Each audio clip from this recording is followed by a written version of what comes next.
Welcome everybody. Thanks for joining me today. We're going to go through the astronomer of the week this week. It's Giovanni Battista Riccioli. He lived from 1598 to 1671. He was the man who named the moon, so a lot of what's going on with Artemis we'll talk about later. But he also meant the Jesuit who measured gravity, and here you can see him. He was a premier Italian astronomer. He was a Jesuit priest. He joined the Jesuit order when he was 16, and he was overshadowed by his contemporary Galileo Galilei, but he was a pioneer of the scientific method.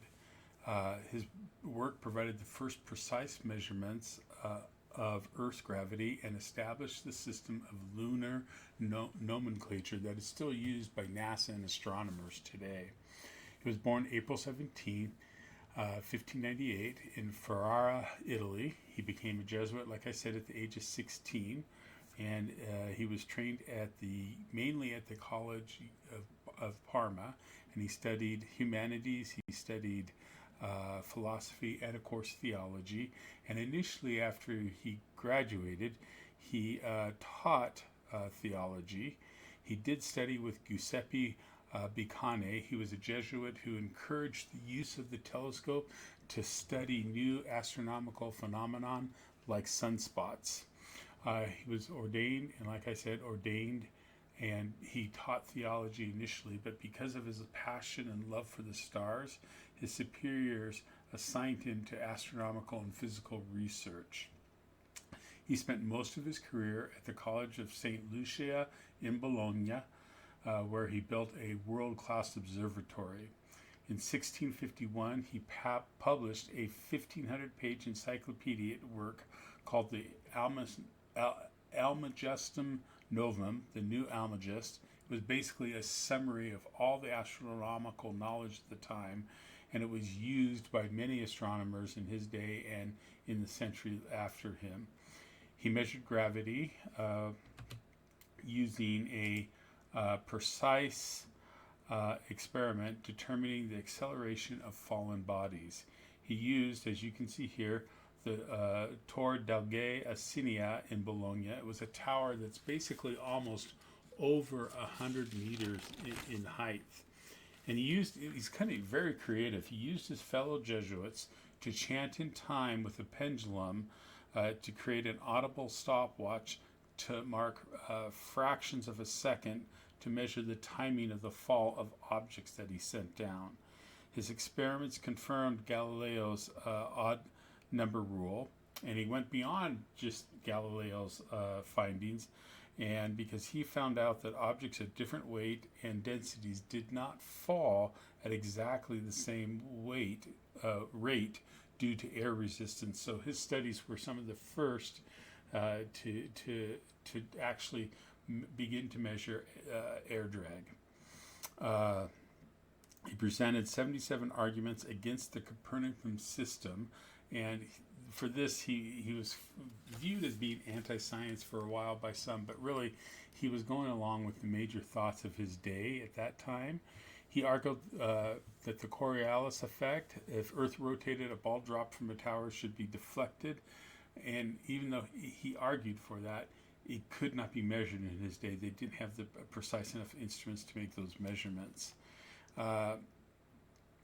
He also argued on star size that if stars were as far away in the Copernican system as they thought, then they should appear bigger in a telescope. And you got to realize the telescopes of his day, they had a lot of coma around the stars and stuff, just because of the quality of the mirrors that they used. So he proposed the semi-tectonic system, where the sun, moon, and stars orbit the Earth, but the other planets orbited the sun. He got it wrong, but that was his one area where he really disagreed with the Copernicans of his day. His lunar contributions came about. Here you can see him with his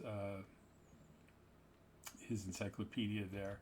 His lunar contributions, he was perhaps his most enduring legacy. It's in the field of selenography, which is the study of the lunar surface. Working with his student, Francesco Maria Grimaldi, he published a detailed lunar map in his Almasca, and sorry, some things I just have a real hard time with. I should have my son say it. He speaks Italian and Latin. Almastrum Novum. Before him, lunar names were basically very inconsistent on how features on the moon were named. Him and Riccioli developed a poetic and systematic nomenclature. For the Maria, for the seas, he named them after weather and after states of mind. For example, you have the Sea of Tranquility, or Mar Tranquilitatis, and Mare Serenitatis, the Sea of Serenity, named after states of mind, so to speak.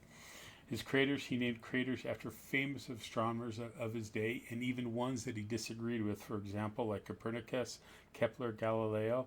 And it just shows that even though he disagreed with them, he respected what they were doing as well. He also named craters after Jesuit scientists, such as Clavis, and then he actually named one for himself and one for his students. So we see those coming out and about. Many in his day thought that the moon was actually a second Earth and was inhabited. Using his observations of the moon, however, he argued definitively that the moon was a dry, airless, and uninhabited place, which of course he was absolutely right on that. He also has another famous discovery. In 1650, he took his telescope and aimed it at the middle star in the handle of the Big Dipper, Mizar, and of course, in his day, and still in our day, you could see visually Mizar and Alcar. But what he discovered when he put his telescope on Mizar was that it was actually a binary pair,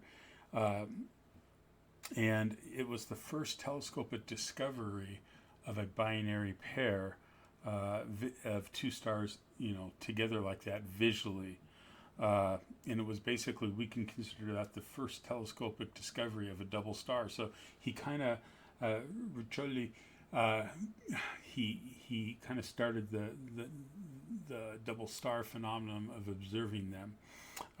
It led to William Herschel and other astronomers realizing that these stars are not just optical doubles, but actual binary companion stars. He died on June 25th, 1671 in Bologna. Again, his contributions were many, not so well known. That's why I kind of picked him this week. Also picked him because as Artemis II, Intregity, the Orion capsule, does its flyby of the lunar surface here in the next 3 days, they're going to be naming features of the moon and realizing that those naming features go back all the way to Riccioli. And his system that he came up with. So in a way, we could think about him as the crew is going around the lunar surface and seeing the features of the moon as they come out. So maybe just as that comes out, kind of just in your back of your mind, just we could say a thank you to Riccioli for his works and his contributions, both for lunar and for double star observing. Anyway, thought he was very interesting to study this week.